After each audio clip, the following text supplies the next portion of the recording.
AI क्या होता है? एआई मसनूई ज़हानत होती है। क्या है, चीज़ क्या है ये? जैसे हम इंसानों से बात करते हैं इस तरह हमें आर्टिफिशियल इंटेलिजेंस से बात करते हैं। एआई एजेंट क्या होता है? नहीं पता। एआई क्या होता है? एआई आर्टिफिशियल इंटेलिजेंस होता है, मतलब जिस तरह ह्यूमंस काम कर सकते हैं इस तरह मसनूई जहानत के थ्रू आर्टिफिशियल इंटेलिजेंस से हम काम ले सकते हैं। एआई एजेंट क्या होता है? एजेंट जिस तरह बाहर हम किसी को भेज रहे हो तो एजेंट कहते हैं, एजेंट के थ्रू हो जाए। एआई क्या होता है? मसनूई जहानत। और एआई एजेंट क्या होता है? मैं सिंपल आपको बताता हूँ, जो हमारे एलएलएम्स हैं उन्हें भी बेसिकली एलएलएम्स क्या होते हैं? Large language models. वो क्या होते हैं? मैं आपको बता दूँ, ये हमारे नेक्स्ट टोकन प्रेडिक्ट करके लाते हैं। नेक्स्ट टोकन प्रिडिक्ट क्यों करके लाते हैं? प्रिडिक्शन बेस ये हमारे पास न्यू कंटेंट जनरेट करके लाते हैं बेसिकली एलएलएम्स। न्यू कंटेंट क्यों जनरेट करते हैं? एआई क्या होता है? Artificial intelligence.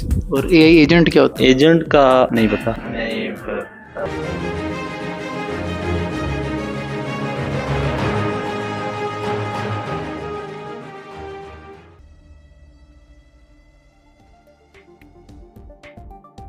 एआई एजेंट क्या होता है? देखिए, सबसे पहले तो आप ये समझें या सोचें कि एजेंट क्या होता है, जो आपके बिहाफ पे आपके सारे काम कर रहा होता है। अब इस चीज को आप एआई पर ले जाएं, कैसा एजेंट जो इंसान नहीं है, एक मशीन है, एआई पावर्ड है, आपके बिहाफ पे आपके सारे काम करेगा। वो एजेंट आपकी तरह सोचेगा, जो आपने प्रॉब्लम उसको दिया, उसका सोल्यूशन निकालना है, या कोई काम दिया, कोई टास्क दिया, वो खुद से उस पर सोचेगा, प्लानिंग करेगा, रीजनिंग करेगा, सोल्यूशन निकालेगा और एक्ट भी खुद से कर देगा, उस पर अमल भी कर देगा। That is called AI agent.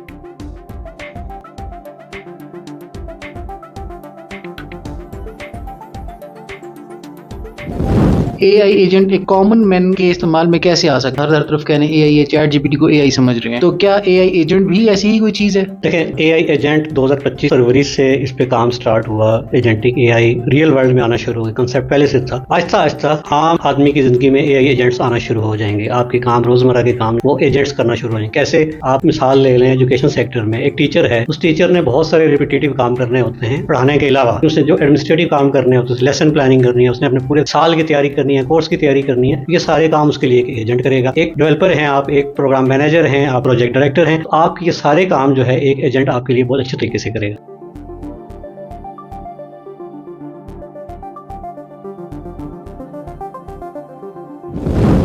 तो ये एजेंट बनता कैसे है? देखें, इसके लिए टेक्नोलॉजीज हैं। टेक्निकली ओपन एआई ने अपना एक फ्रेमवर्क दिया, एक प्लेटफॉर्म आपको दिया, ओपन एआई एजेंट एसडीके। इस तरह क्लॉट ने, जो एंथ्रोपिक ने सबसे पहले इस पे पेपर लिखा था और इंट्रोड्यूस करवाया था रियल वर्ल्ड में एजेंटिक एआई को कैसे इंप्लीमेंट करेंगे, उन्होंने अपना एजेंटिक फ्रेमवर्क दे दिया। सिमिलरली बाकी भी कंपनी जो टेक जॉइंट्स हैं, उन्होंने फ्रेमवर्क दे दिए। उनको यूज करते हुए आप एजेंट्स बनाते हैं। वो फ्रेमवर्क्स हैं, वो आपको एक पैटर्न देते हैं कि आपने एजेंट बनाना है, जिसके पीछे जो उसकी इंटेलिजेंस है वो एक एलएलएम यूज होता है। चाहे आप ओपन एआई यूज कर रहे हैं, जेमिनी यूज कर रहे हैं, फिर क्लाउड यूज कर रहे हैं, कोई भी एलएलएम इंटेलिजेंस यूज करें। It's a purely technical job.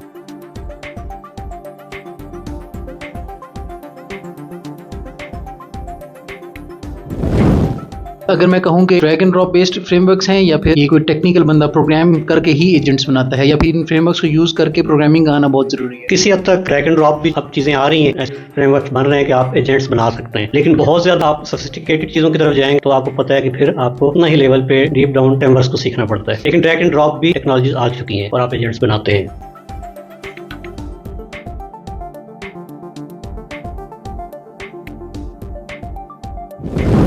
अगर एक बंदा एआई एजेंट बनाना चाहता है तो उसका सिंपलेस्ट करियर पाथ क्या होगा? वो एआई एजेंट इंजीनियर बनना चाहता है तो वो अपना करियर पाथ कहाँ से स्टार्ट करे? लेकिन मैं ये समझता हूँ कि सबसे पहले तो एआई इंजीनियर अगर आपने बनना है तो आपके पास कंप्यूटर साइंस का नॉलेज होना जरूरी है। आपको बेसिक कंप्यूटर प्रोग्रामिंग, उससे रिलेवेंट जितनी भी फील्ड्स हैं जो पढ़ाई जाती हैं वो आपको पता हो। तब आप उसके बाद आर्टिफिशियल इंटेलिजेंस के जो कॉन्सेप्ट्स हैं, जो टेक्नोलॉजीज हैं, उनको सीखेंगे। अभी तक जो सबसे ज्यादा अगर इसको डीपली प्रोग्रामिंग की तरफ जाएंगे एजेंटिक फ्रेमवर्क्स में, तो पाइथन पे आपकी एडवांस लेवल की पाइथन पे ग्रिप होना बहुत जरूरी है अगर आपने एजेंटिक एआई इंजीनियर बनना है। उसके साथ फिर आपने एआई की जो लेटेस्ट टेक्नोलॉजीज हैं उनको फॉलो करना। तो टेक्नोलॉजी स्टैक है पूरा, स्टैक है जिसमें आपका नॉलेज से लेकर बेसिक आईटी नॉलेज से लेकर आपको प्रोग्रामिंग स्किल्स, जिसमें मेनली पाइथन आती है, और उसके साथ साथ आपको एडवांस एआई का भी पता होना चाहिए। तब आप एजेंट, सबसे बड़ी चीज है कि प्रॉब्लम पता होगा किस पर एजेंट बना रहे हैं।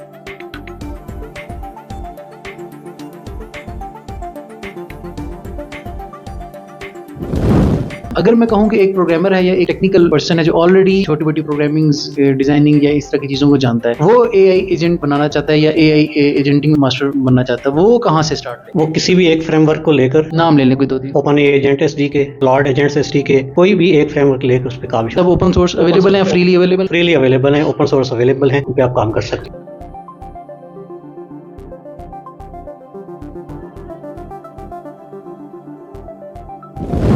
एक सबसे छोटा AI एजेंट की एग्जांपल दें ताकि अंडरस्टैंडिंग में मजीद क्लैरिटी हो। सबसे छोटा एजेंट आप ये बना सकते हैं कि आपकी बहुत ज्यादा ईमेल्स आ रही हैं, आप चाहते हैं कि मेरे पास टाइम नहीं है, मेरा जीमेल अकाउंट जो है ऑटोमेट हो जाए, और मेरा एजेंट जो है वो एक एजेंट में बना लो जो मेरी ईमेल्स को रीड भी कर सके और रिस्पॉन्स भी दे सके।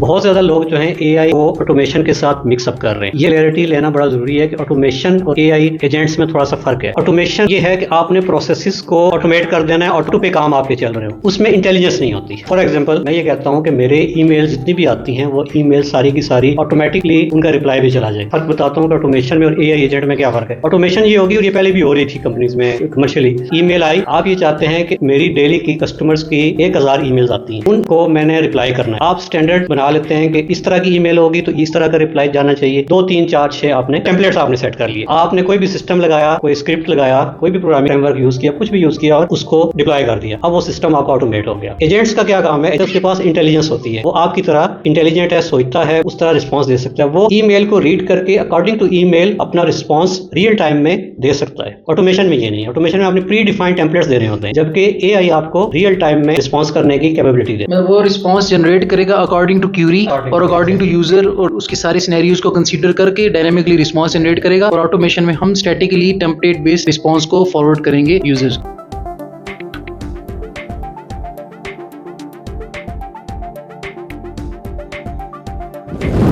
AI एजेंट अपनी मेमोरी किधर सेव कर होता है? I think so there should no database. तो वो कहाँ पर चीजें सेव हो रही होती है? देखें, उस बैक एंड एप्लीकेशन समझ लें, ये आपकी बैक एंड एप्लीकेशन है, फिर उस बैक एंड पे काम करना है। उसके साथ आपने मेमोरी की बात की, कुछ उसमें कैपेबिलिटीज होती हैं कि अपनी मेमोरी वो सेव करता है। उसके साथ डेटाबेसेस उसके साथ आप लिंक करते हैं जिसमें मेमोरी सेव होती है और कॉन्टेक्स्ट उसका मैनेज हो रहा होता है। अब इसका फ्रंट एंड आपने बनाना है, तो ऑब्वियसली वेब डेवलपमेंट, अब यहाँ पे बात आएगी कि जब आप AI में काम कर रहे हैं, एजेंटिक AI पे काम कर रहे हैं, तो वेब डेवलपमेंट उतनी ही इंपॉर्टेंट है जो पहले इंपॉर्टेंट थी, क्योंकि आपने कोई भी एप्लीकेशन बनानी है, वेब की प्रेजेंस तो देनी है उसको, उस वहां पे आपकी आ जाएगी वेब डेवलपमेंट। उसमें आपकी यूजर इंटरेक्शन के लिए हमें एक वेब इंटरफेस चाहिए होगा जहां से यूजर अपनी क्यूरी उस एजेंट को दे और वो बैक एंड पे उसको प्रोसेस करके रिस्पॉन्स आपका एजेंट चल रहा होगा। आप किसी भी तरीके से फास्ट API के थ्रू कनेक्ट कर लेंगे और वो बैक एंड पे आपका बैक एंड सर्वर है वो चल रहा है। ठीक हो गया, थैंक यू सो मच। और कुछ AI एजेंट में जो आप ऐड करना चाहें, जो क्योंकि लेटेस्ट है, अभी 2025 फरवरी में ये इसके कॉन्सेप्ट्स आए और अभी आपने इस पे सर्टिफिकेशंस भी की हैं, आपने माशाल्लाह से AI पे भी काम किया है,